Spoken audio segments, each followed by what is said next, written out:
So welcome to Just a Chat With, a brand and creativity podcast with the world's best in class.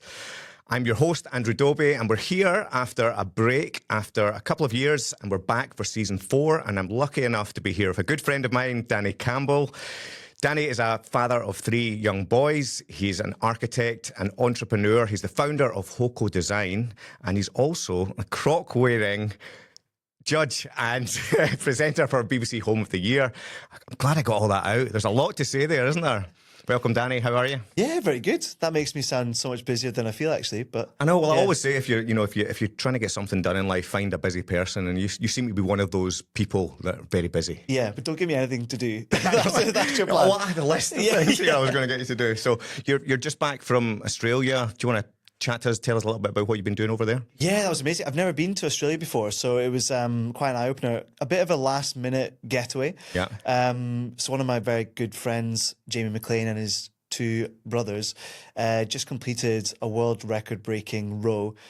Just a casual 9,000 This is a crazy miles story if you've not heard this, isn't it? From Lima in Peru Yeah. to Cairns, Australia. And I was looking at it on the map last night, and it's a wild amount of distance, isn't it? Yeah, What, it's 9,000 miles? 9,000 miles. You know, I've got Jamie on Find My Friends, and you know, you'd go on to look at it, and he's there in the middle of the screen, and it's just blue. You know, in the middle of the largest ocean on Earth. It's incredible, and there was just so much distance between them and everybody else, and they just had their brothers for, you know, safety and support. It was quite an incredible thing. So I flew out there to see them arrive. And that was the final stretch, obviously. That's where you were kind of... That's before the real challenge started of all the kind of media stuff that they had to go through. But it was an incredible thing, and I think it's a once-in-a-lifetime moment to go and support your friends. Quite incredible friends doing something really extraordinary. Yeah, I mean, I saw some of the footage on Instagram, and it's just like, you know, it's like those giant waves that are just enveloping them. And yeah, I can't imagine, you know, even just the loneliness, I suppose, of being out there for... You know, how many weeks was that they were out? 139 days it took. So they set off before Easter, and you know, you go about your life and you forget about them from time to time, and then you think, you know, oh God, yeah, they're still rowing. And you know, they're not sleeping. The food. So was one of them up the whole time? Is that kind of they were pretty much, yeah. There were always somebody rowing. They would maybe get a 4-hour stretch of sleep, rowing through the night. There's something really kind of terrifying about the sea at night as well. Yeah. I think I've only ever been out, we've got like a little fishing boat up at my parents' in the Largo, and there's a few times we've been out at night, and it's really unnerving. There's something, the idea of the water and the size of like it. What's down there? Yeah.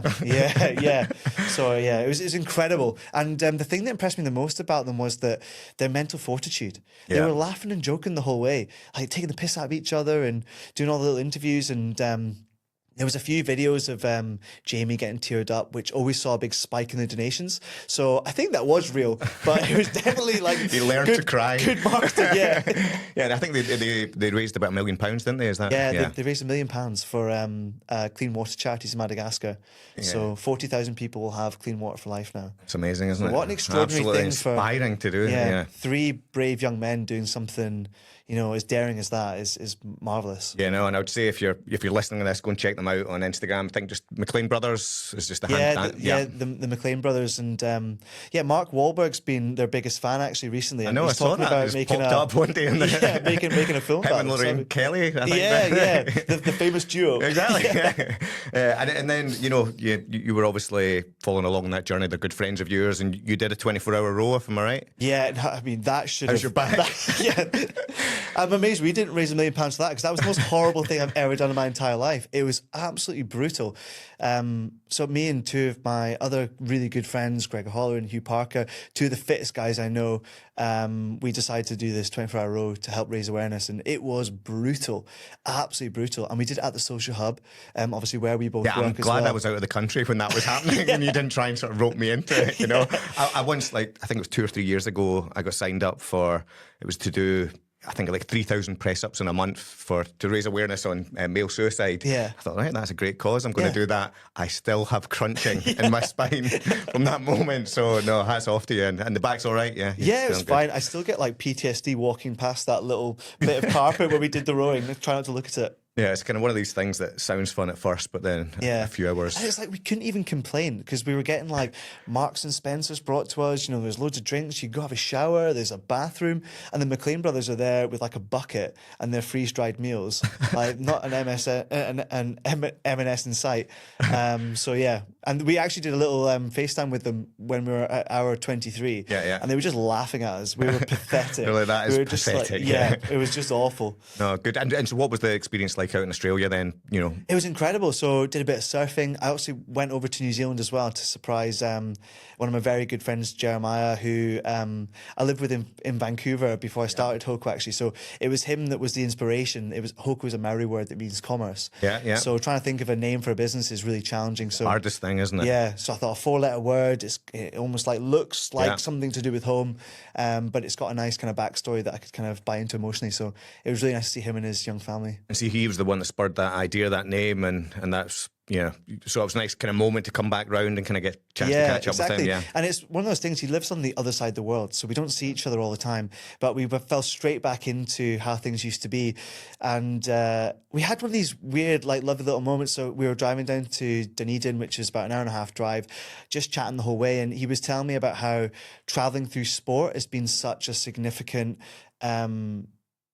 backbone to his whole life story. It's what he describes as the thing that's made him the man he is today. Yep. And he's spent a lot of time down in England in a place called Olney, and he was working with the rugby club and the cricket club, and now a little boy who was there when he was there is now coming over to stay with them, and he's sorted out with a job and a lifestyle and a place to live, and he just says he loves it. And I was like, well, why don't you just do that? That could be like an amazing job.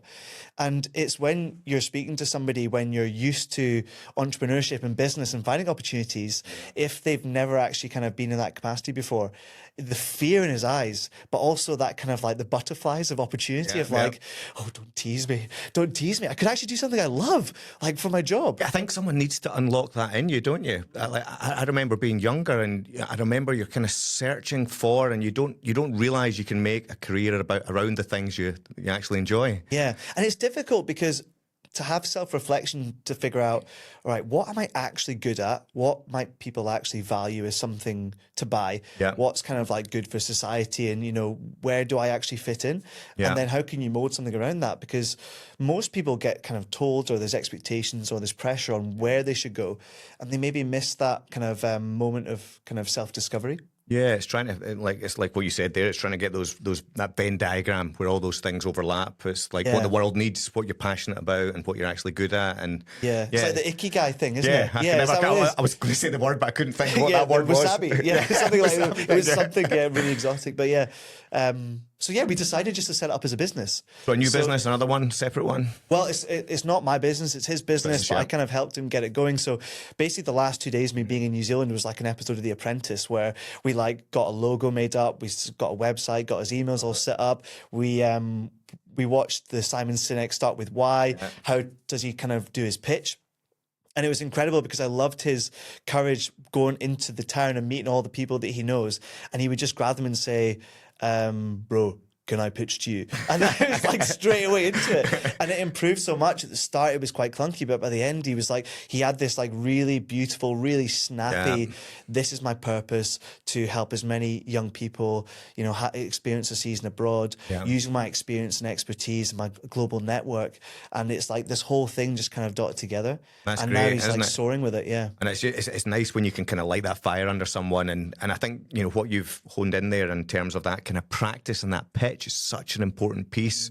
And I think, I remember, starting my business, and it'll be the same, with yours. And, you've got to just keep trying that until you find where you get that market fit, where you get that bit of excitement and what story resonates. And, definitely. I suppose, going in that theme then, and, when we kind of find our purpose, and, the Simon Sinek's a great example of, if you've not seen that, if you've not watched that, go over to YouTube right now and search Simon Sinek Why. How did you get to your why? And, was that always in you in terms of you're clearly very creative, and I've spent a weekend away with you in Amsterdam, and, I was like, wow, this guy's super creative as well, and we had a great time together. And, has that always been in you? Is it something that's been nurtured in your family? Is it something that you've had? Or is it the environment you've came from? Do you want to give us a bit of a... I think it's a whole mixture of all those things. Certainly came from a very loving dynamic at home. Yeah. You know, two brothers, you know, that dynamic of three very different people is always very rich. Yep. And you're the middle child, right? I'm the middle. The forgotten one. Yeah. I think they're sometimes called. Yeah, the independent one is what they told me. So yeah, I was kind of like the independent one, would often do my own thing. My younger brother was very innocent, very pure as a person. My older brother, incredibly musical and creative in his own way. Yeah. But my father was a very quite a stoic man, very strong, very morally rigid. Yeah. Which I think for maybe a young male like I was, who had tons of energy, quite chaotic, quite liked living on the fringes of like what is actually acceptable, was really good to have somebody in authority above me who I was kind of slightly scared of. In check. Yeah, keep me in check. Like the days I would get home from school and mum would say, you know, Dad's waiting for you in the office. I'd be like, oh no. Go to the little home office and you'd be like, stand there. And I'm waiting there and he's pretending to keep working to build the kind of tension. And then there's something that I've done. It really helped me, I think. It was vital. Yeah. And my mum was she was a nurse, very loving, but very kind of fiery and stuff as well. So I think that sort of, those kind of people, they always instilled in us, you know, do something that, you know, you love. Yeah. Do something that is like important to you. So my older brother went into opera singing. My younger brother was a poet and an actor. And then I ended up doing, you know, architecture. So everyone's like super achievers. You've got like a surgeon, like I an know, opera it's like, singer, my God, there's pressure an architect. here. There's no like standard roles here. So. Yeah. Well, yeah, yeah, maybe you could put it that way, but it's maybe that was a byproduct of the environment. Yeah. There was definitely like an expectation to do something which for yourself was important, which I think is then in finding your purpose becomes really relevant because I went down the route of doing architecture, which I think is a very kind of noble profession. It's got a lot to it. It's very stimulating. But for me, I kind of, even within that bracket, felt like I needed to push the envelope. I needed to find something that I could really get my teeth into.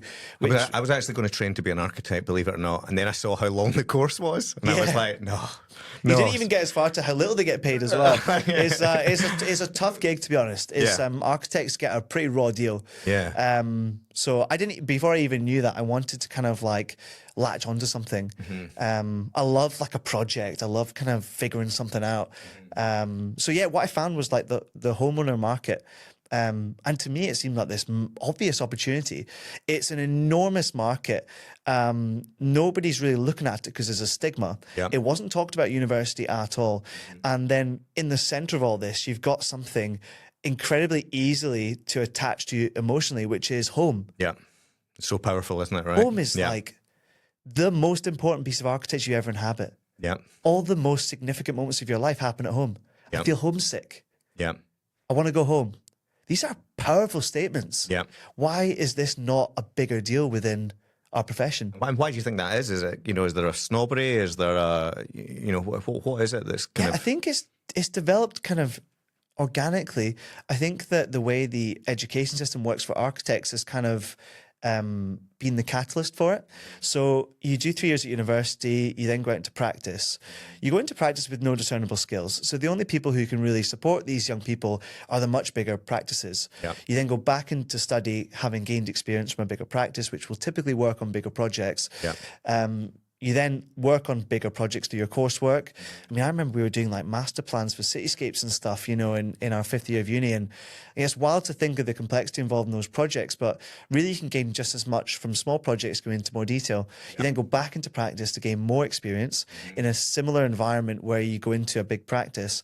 And then a lot of people within construction, when they talk to each other and weigh each other up, it's, you know, how expensive is the project you're working on? Yeah. And I felt it. I felt the kind of the heat of somebody looking down their nose at me. I'm working on extensions. They're like, oh. And is it like an ego thing to like the bigger the project, the bigger the budget, how more important you are? Is that the kind of... I think possibly. I think there's a security in working in larger professional teams. Yeah. I think that people kind of understand that homeowners, by their very nature of it being their own money, they're naive, they've never done it before. You're working with smaller contractors. There's going to be a chaos there.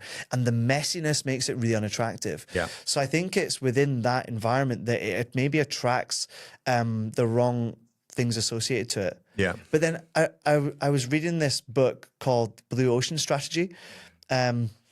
And by read a book, obviously, I mean I listened to an audiobook. You can't read, can you? Like, no. No, I'm good with pictures. I'm the same. I like colour in for a living. So yeah. And yeah, in this book, it talks about examples of businesses that found what they call a blue ocean market. Yeah. So a good example was circuses. So circuses are competing on bigger venue, more spectacle, lower ticket price. And then suddenly you've got Cirque du Soleil came in. And they're like, we'll just take theatres. They already exist, and we're going to have acrobats. And it's going to be pitched at a higher price point because we're trying to make it a luxury product. And then suddenly, boom, there's a new market. Yeah. Another really good one was Yellowtail, the wine company. Yeah. So then they were like, okay, well, wine is weighed on the basis of, history, the notes, this is snobbery, it's high society. And then Yellowtail came in supermarkets with beautiful young Australians with the cork hats being like, do you want to be the cool one of your friends? Take Yellowtail. And suddenly they captured a whole new generation and they became this like really fast growing product. Yeah, and you've got a lot of the chicken wine. Do you see that chicken? There's a lot of kind of new kind of innovation in wine. One thing that's always struck me with wine, I don't know if you know the answer to this or anyone knows the answer. If they do, is like, see when you see like whiskey, come in all shapes and sizes, bottles. When you see gin, they come in all shapes and sizes, gin. Wine, it's the same bottle. And I don't know why there's been no innovation or no creativity other than the label. And there's obviously a lot of innovation in the label and how people market them, but they never seem to change the bottle. Yeah, it's a funny one. Wonder why that is. Yeah, that was a segue. I don't know where we got to there, but we're now let's in wine bottles. Let's work on that. Let's think about this for a moment. It's the problem when we start chatting. It's like we're going to finish this podcast and we're like launching a wine brand. I know, exactly. Like stranger things have happened. In terms of the architecture, and I'm interested in specifically in your story, right? Because you're obviously you trained as an architect, and often creative businesses, they're often led and they're often founded by the creative person who's usually a technician who's like an expert at their craft, and you've spent 7 years training for that. But what I quite like about your story is you came straight out of there. You've not grown up around entrepreneurs in your family, and you've come straight out, but you created a business where you weren't necessarily the talent on the work. And I think you've jumped ahead to where a lot of people struggle in creative businesses, because I've come across a lot of them myself, and obviously having grown one myself, is often it's the barrier to growth, right? Because the person that founds wants to be the talent, and they then become the bottleneck in their own business. And I love in your story that I heard you say something the other day that every great business has a technician, an entrepreneur, and a manager. That's a Richard Branson quote, by the way, just in case, like. Yeah, I heard you paraphrasing Richard, but it's a really good insight, and I think what's quite inspiring for me is to hear that how you jumped to that position very quickly, or you've managed to set yourself up in that way. I'm quite interested to hear, because people have heard Hoko, but it's always interesting. How did you make the first hire? How did you go from you walking out of university, getting that degree, and turning it into an actual business that creates revenue and builds a team? Yeah, I think it's a really good point. The kind of the founder-led bit as well. I think for a lot of freelancers who would love to grow, you're totally right. It's the thing that they can't let go of. I was desperate to let go of it. And also, I was certainly self-aware that I knew the depths of my inexperience. I knew that my naive optimism was, on one hand, an absolute positive, but on the other hand, could bring annihilation. And there's a level of social responsibility where, I'm working with these people on their home. Yep. I need to park my ego and make sure this gets done really, really properly. So I found my first hire, who is one of the best people I've ever met. I was so incredibly lucky in terms of things that happen in your life or your business life.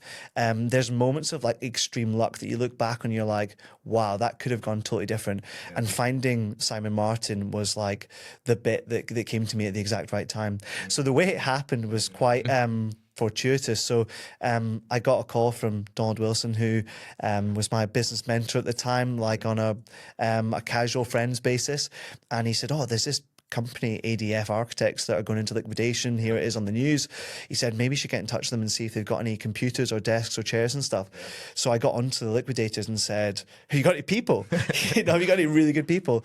And they put the word out to all the staff, and I got one email, and it was from Simon. And I wasn't even an architect by this point. I was still going through my training. I remember I was doing the chartership through the RIBA, and I was down in Liverpool in the middle of a lecture, and I got this call from a blank number. And I remember I went to the toilets outside the lecture hall, and I was walking up and down the bathrooms talking to this guy Simon, and we arranged a meeting for when I got back.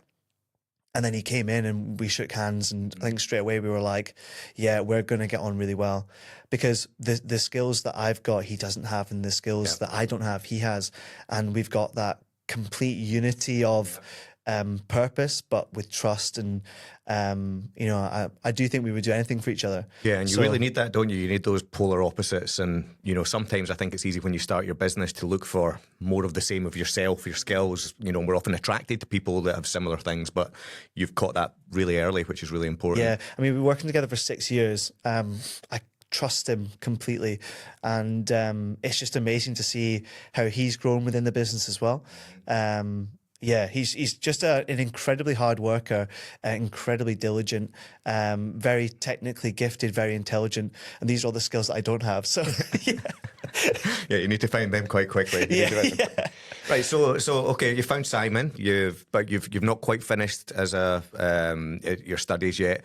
You've got this idea in your head. I've got a business. How does it go from here to there? And you know. Yeah. So I think it's easier to look back on it in hindsight. The thing that architects, like every professional service, gets taught is that an inquiry comes in, you weigh how long that's going to take, you set a service proposal in place for the amount of time, and they can go ahead or not. Whereas I just assumed, you know, somebody wants an extension, they want an output, so there's the price for the output. And then because we were output focused, it meant that anything that would help us save time, become more efficient, was like gold dust to us. So we straight away started working with, you know, CRM platforms and automations and little clever bits of software that speed up the process. And that kind of link to technology has kind of been the backbone of how we work. Yeah. So that when there's a revelation like AI that comes into play, we're like, wow, let's get on that. There might be something in there that can save us huge amounts of time. And that kind of mental clarity on we can do better for our clients if we spend more time with them, and if we spend more time designing. So how do you actually achieve that? It's you take time away from other stuff. Yeah. And that's really been a superpower for us. So it's basically been a process of innovation, testing things, loads of ideas fail, loads of ideas we've kept, and gradually we've kind of like chipped away at what the sculpture is going to be. Yeah. The way I kind of visualize Hoko actually is that it's like a little tech company parasite that's like embedded into an architect host. Yeah. And it's gradually outgrowing, and it's going to get to a certain point where it has to, like, you know, emerge and spread its wings and offer something back to the industry, which is ultimately going to hopefully try and solve a problem. Yeah, and you're not resting on what this industry's always looked like, how it's always acted. And you know what I love about, you know, when we get down sitting chatting, we're often chatting a lot about AI, and it's a big topic, you know, in all creative industries, in all industries just now. And you know, you've not been, you know, sitting waiting for it to happen to you. You've been deep in there. Do you want to talk a little bit about, you know? Yeah, I mean, the way we kind of approach bringing any sort of software intervention into the business is kind of on two kind of levels. The first one is, you know, does it align with our purpose? Is it helping us getting closer to our ultimate goal?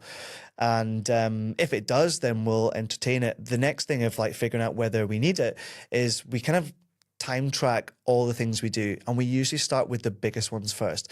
Some of the bits of software, they're quite glamorous, they're exciting, and they're a bit gimmicky. But if you've got a distinct need for something, so an example would be visualizations, right? So does creating a better visualization help us get closer to our purpose of people having a better home? And it does. You know, they need to see what they're getting, and they need to see the vision of their future home.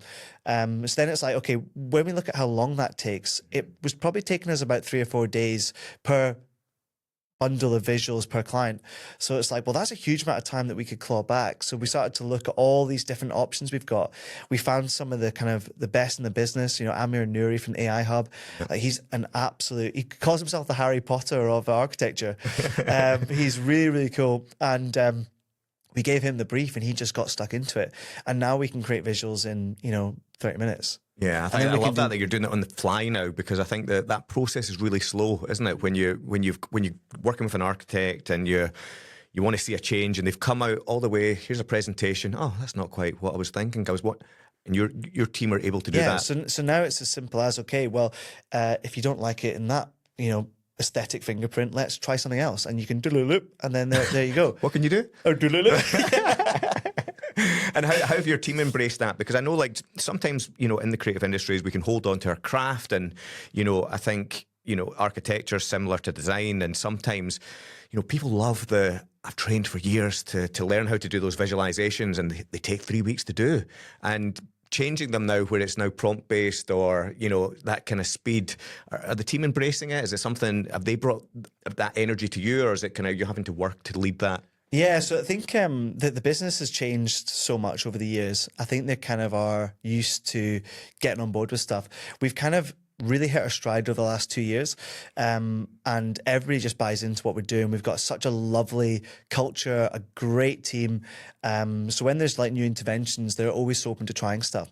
And what I've seen is that each individual character within the organization takes on different parts that they find are interesting, and then they get to have their voice, and then the whole thing becomes a much richer environment where everybody's contributing to it. And I think that's where, when we're talking about being purpose-driven, it doesn't necessarily just need to be the founder. If you can buy into a purpose, it can make your life so much more meaningful in your work. And then when there's successes and you celebrate together, everybody's contributed to it. And it's a wonderful thing. I'm always staggered by the extent of what people can achieve through human collaboration. Like going to space and stuff, it's like you can do anything.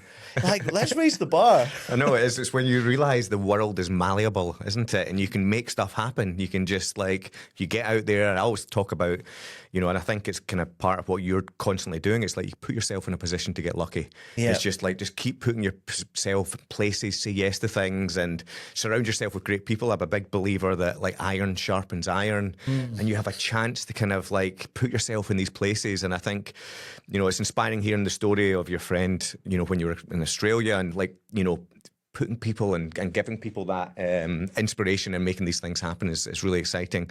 But, like, Danny, I think for you, you've got this added, part of your life now. You're now in the public eye. You're on BBC Home of the Year, the judge and presenter. You've just finished filming the second season.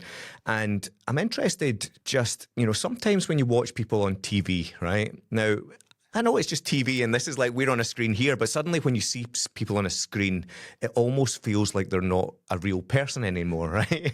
And I'm interested to your experience over the last couple of years and how that's changed and, what that's brought into your life, good and bad. And also, you've got a lot on your plate, right? You've got a young family, you're juggling a business, you're now on TV and you're doing all that stuff and you've got all this travel.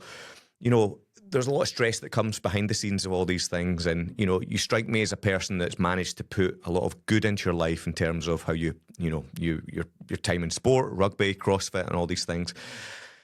Just take us through some of that journey over the last couple of years and what it's meant for you. Yeah, it's been a pretty interesting, year or so, to be honest with you. Just to be clear, I still feel like a real person, like very, very real sometimes, too real for myself. But I think I didn't quite realize how that whole thing would play out. The majority of it has been overwhelmingly good. So many people are just so lovely and so happy and thrilled. And I think Scotland's Home of the Year, it's such a feel-good show. It's like low jeopardy, we get to go around these people's homes. All the contributors are so brave. Yeah, exactly, I know. Best job ever, like sneaking around somebody's house, like looking at stuff. It's exhausting though as well to do the show. Obviously the relationship with the other judges is really important. I think that from a working capacity, I did kind of retreat a little bit from client-facing work because I think the combination of being an architect and being on the BBC, it's quite a kind of a dangerous place to be if there's ever conflict or problems. But that's been managed really well by the team and stuff, and they've kind of taken that in their stride. I think that what it kind of allowed me to kind of find for myself is that I can trust my own voice, that I do understand what I'm talking about, and I want to talk about it more. I want to like engage with this concept of home deeply, because I do, within my personal life and with my own thoughts in my head in my private time. So why shouldn't I kind of give that back and try and open the door to those sorts of chats? But it's totally changed like my work dynamic in terms of like how I spend my time, how the business has to stand up, on its own 2 feet when I'm not there for 6 to 8 weeks. Yeah, I suppose it forces you to make sure that you don't have to be involved for it to be a success. Oh yeah, exactly. And actually it does better when I'm not there, which is like saying something. So I think it's a funny one. One of the things I was wondering about was like negative criticism. Like how would I feel about that? And I've been quite glad that it doesn't really bother me. I've had negative stuff in architecture forums and stuff before. There's one in Glasgow called Urban Realm, which is an absolute bear pit. And I remember we had our first. Honestly, Andrew, you should go and have a look. It's savage. I might be on there somewhere. yeah. Are you one of the anonymous people commenting? I know it's one of those ones where I remember when I was 26, the business had just set up. My good friend Gregor did our first press release, and he gave me the list of them all, and I'm reading every single one. And then Urban Realm, and I was like, oh my God, I love Urban Realm. And I went on, this is the architecture one. And it was just like, savage comment after savage comment after savage comment, like hope he fails, who does he think he is, and all that sort of stuff. And it's funny, when you're actually faced with that, you kind of have basically two options. Either you let it consume you and then try and fit in again, or you have to build this mental moat within yourself where you're like, do you know what, I actually believe in what I'm doing more than what this anonymous person is actually saying about me. It's a weird thing, isn't it? It's like, I'd never contemplate going online to put negative energy out my heart or body to someone else, but people seem to want to do it. But I think we have this strange thing as human beings, is like there could be 100 comments and they're all positive and there's one negative, and your brain attaches there, and you need to almost learn to detach, like you say. So I know it's like I don't really I never give them a second thought. It's one of those things that I was nervous about within myself before this all kind of kicked off. But I feel like I've never been happier. See, within my life, I feel like there's certain things that if I do those things, I live a very content life. I wake up full of beans, smile on my face, laughing and joking, regardless of the stress that's on in my life. And that's doing things that are for my family. It's keeping physically fit and eating healthy. And you can't do all of it all the time. But I think as long as those three things are in place, nothing else really matters. Yeah, no, I mean, I've got a TikTok with my son Finn, and our TikTok blew up this year. We've had about 300 million views across our video, and I've thought about this a lot in terms of like, because obviously my son's been thrown into a bit of the public eye with the attention that gets, and he's 14 now, and we've been doing it for the last few years, and I kind of thought, it's weird because even like on our content, you're putting out all this positive stuff, but yet these people appear, these little gremlins appear in the comments, and I contemplated, is this the right thing as a parent to have him on social media to do this? But what I did quite quickly with Finn was when those comments would appear, I would use it as a moment to have a conversation about them. I would say, like, why do you think that person popped that comment? How do you think they're feeling in life? Do you think there's a reason? And then I would give him the choice. Should we try and delight them? Should we try and turn them into a fan? Should we delete them? Should we block them out of our life? Is that the right thing to do right now? What do you think? And then we'd have a conversation about it. That's really smart. You know what's amazing now? He's now like you in terms of it just rolls off him now. He sees them and they just float past. And so I think there's something powerful about acknowledging them, but that's incredible. That's such good parenting as well. That's it's one of those weird things where your son can never really be your best friend, right? They're your son and you're the dad. It's such a powerful bond, but there's a moment there where you can blur the line into kind of like gradually letting them into like adult world and being aware of certain things. And I think to ignore it or to leave them to it is it will make the problems worse. That's if I ever have the opportunity to do that with my boys, I'll definitely do it. I hope it's the right thing, because I tried to, but it's definitely something they're going to have to learn to live with, isn't it? In terms of they've grown up with these things, we only got them at an age in our life. So and you've got 3 young boys. 3 boys, I had a similar moment with my oldest Teddy not too long ago. So he was overheard on his own swearing.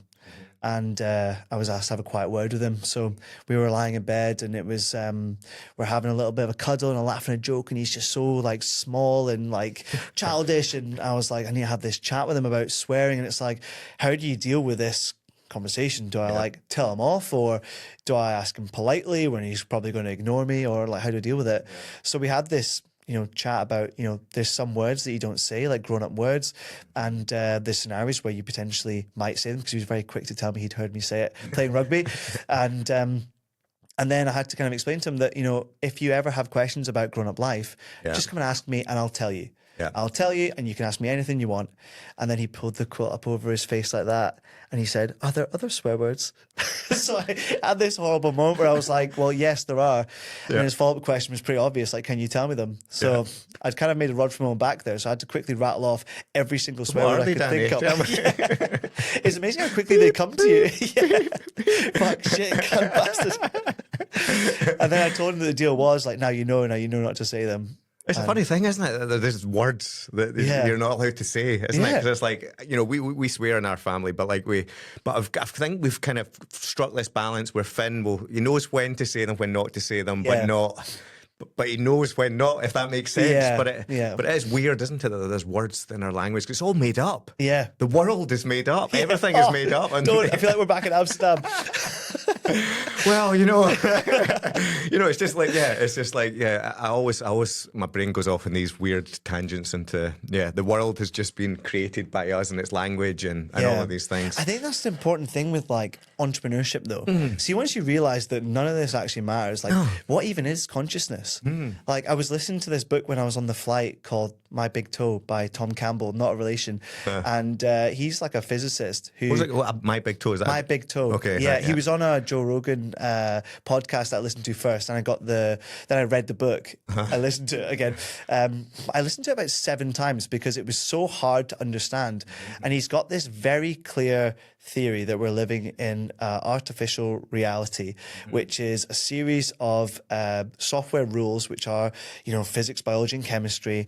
And then within that rule set, we as consciousness are the avatars, part of a wider consciousness. And what he's realized is the way you kind of play the game in the same way you would control an avatar in a video game is through kindness and love, and not through fear and materialism.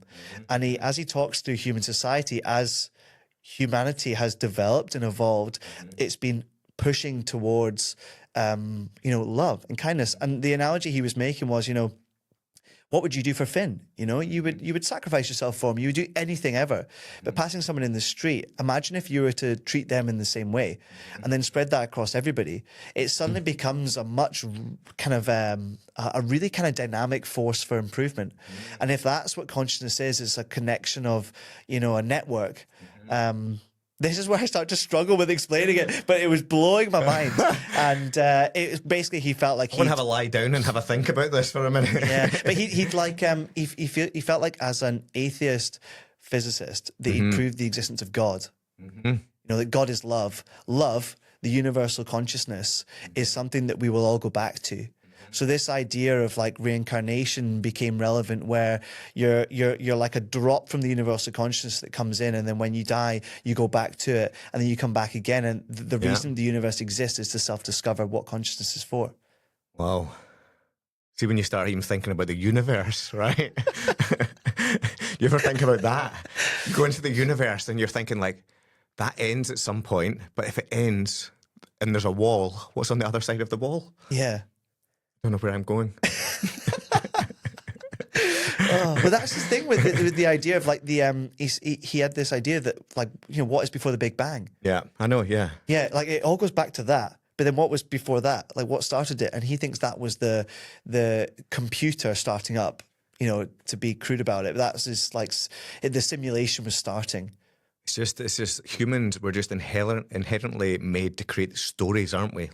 And I think that's it, isn't it? It's like it's all of this is just built around stories that we create and we can shape and we can make. And I think it's back to kind of you can create your own story whichever way you want, and you can change it as well. You can decide at this moment, I'm going to change my story. Yeah. it's like when somebody says this feels like a movie. It's like, right, well, what's the next scene? Let's do some big character shit. Let's do something cool. And that's the opportunity. And so I suppose on that point then, what's the next part of your story? Where does Hoko go next? Where does Danny go next? Are you... Yeah, so we've got the business is at a really interesting point in its journey. So we scaled up quite rapidly, and then we were covering most of the UK, and then we kind of brought it back down because the thing was like, rattling and shaking like crazy, and we had to get our foundation right. Talk us through that a little bit, because that's, it's easy to glance over these bits, right? Yeah. And it's easy for people listening to, Danny and hearing all the success that you've had. But those little moments in business when stuff doesn't go right, because it's not always easy and it's not always within our control. What's that felt like for you? Yeah, well, I'll tell you through what actually happened then. It was it was incredibly exciting, but traumatic and brutal at the same time. Basically, the situation we found ourselves in was that I was doing all the design and all the sales, and Simon was producing all the documentation and the technical stuff. And because we were both doing 100% of what we should be doing, we found that we could really outperform a lot of our competitors. We started winning loads of projects, started getting recognition. And they were like, right, let's scale this up. Let's get more Dannys and more Simons. And we brought on more architects, and we kind of hit COVID and came out of COVID. Then there was really good employment schemes for getting graduates. And we were like, yeah, we've got unlimited holiday. We've got this like carefree kind of hippie culture. We could like get all these young people, young creative professional folks, and create a culture where we're all striving for that purpose. Yeah. So then we very quickly had architects, I think we were at 12 architects at one point, a team of about 35. We were in like London, Bristol, Brighton, up to Inverness, and like everywhere in between. And we were winning loads of projects. But what we found was that as we grew, the overhead grew, probably the pressure on me from other people kind of affected my decision making. I think it's one of the things that is a huge trap for young business people who start to grow, which is the conversation of, so how many people have you got now? Yeah.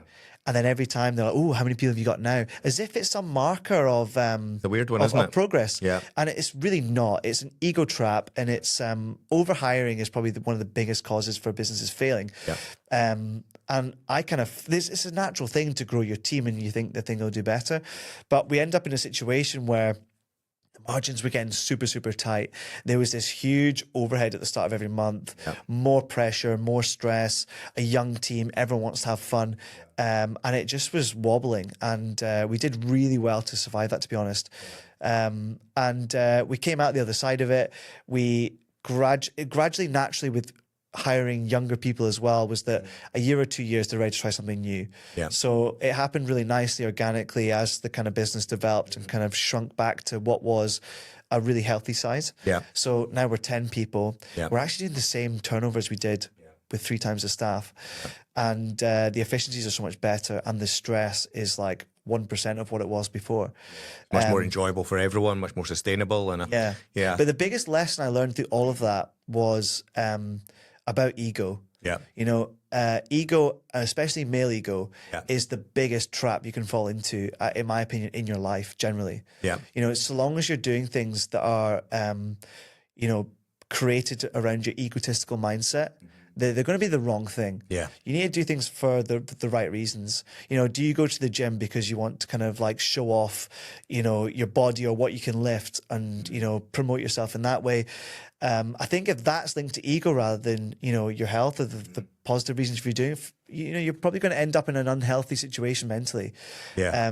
So it's all about kind of getting that balance and doing things for other people.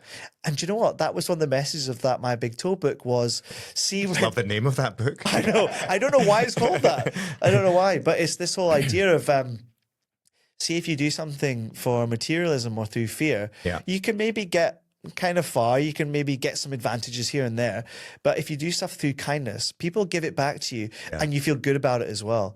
And as soon as you start doing that, it multiplies incredibly quickly, and then you can make serious progress. Yeah, no, I think I've fallen into the same trap. Growing a business, I've definitely found myself when I was younger talking about team size and those things, and I think when you manage to shake it off, like you say, it's so much more fulfilling. Absolutely. To realize for everyone around you, I think during the pandemic, actually, you know, when you talk about giving back, I remember, like, in the pandemic's obviously very stressful for anyone running a business, Yeah. and I had a big team at that time, and you know, over a few days we had all of our clients phoning up, cancelling every film shoot, and I was looking at, well, revenue, and you know, all these things were disappearing. And I remember my creative director, Stephen, saying to me, because I remember I was out for dinner with a friend and I had tears in my eyes. I thought, this is all going away, and you know, we're losing our whole business. And, you know, our purpose at Made Brave has always been inspire creativity in everyone around you. And Stephen said, Andrew, this is a moment where let's dig into our purpose. And, you know, you talked today earlier about Simon Sinek and why. And it can sound kind of fluffy to talk about purpose. But in that moment, I thought, you know, I'm going to do that. And, you know, I went online and I said, look, I'm going to create a community for everyone in the creative industries. And we had 4,000 people join in a week. And I gave so much of my time away to say, look, I'm going to help people. And, you know, when you put that energy out and you give, and it's like you say, if you come into the world with kindness and niceness and every situation into like, what can I give here rather than what can I take? I've found personally it comes back tenfold, and, you know, you feel much more fulfilled along that journey. That's where the power is. That's where the power is in life's story, I think. I think we all kind of forget that hopefully at some point we'll be really old and on our, you know, deathbed and reflecting on stuff. But I think that's where, you know, real power is found, is in kindness and seeing other people's humanity. But yeah, it's funny. People don't maybe understand that until they go through a period of extreme stress. Yeah. I don't think I had a breakdown, but I had like a significant life-altering moment where I just got rid of all my stuff. Yeah. And that's why I wear Crocs. You know, that's where it started. Like years ago, I was like, I had a nice like Jaguar F-Pace, and like things were doing well. I had this big team and I felt, you know, really good about myself. Like externally, inside I was panicking, like seriously panicking. I was anxious. I was like, there's public shaming on the horizon. All these people that I employ and their families are going to be so disappointed in me when this goes down. The clients, the stakeholders, the whole lot. And suddenly you see all these faces of people that you're responsible for. And I was like, right, I'm getting rid of the car. I'm getting a smart car. I'm getting rid of like all the materialistic stuff that I own. I'm completely in pursuit of my North Star, which is, you know, the business purpose at that point in time. And the things that help me do that are, you know, keeping my physical and mental health, which I find through being good to my family and stuff as well. And then I got rid of literally all my clothes and stuff as well. And I had a pair of Crocs left, and I was kicking around wearing them, and I was going to meetings with them, and it started off as this like a joke. And I was like, do you know what? It really doesn't matter like what you have or what you wear. You know, it's what's... Then it becomes a thing, right? It's like it's brand identity 101. It's like it's become a now, thing. I mean, I used it in the intro today. I mean, how does it work when it rains? Yeah, you just take your socks off and put them in your pocket. It's like pretty functional. Well, Danny, it's been an absolute delight, and you know, thanks. I think it's a nice way to end on putting a bit of kindness into the world and kind of remembering to leave our egos behind. So, yeah, thanks for all the positivity, and thanks for sharing today. And yeah, it's been really nice, and we'll probably just jump back in the car now to the social hub. Pleasure. Thanks for having me. All right, we'll see you in the next episode. Thanks so much.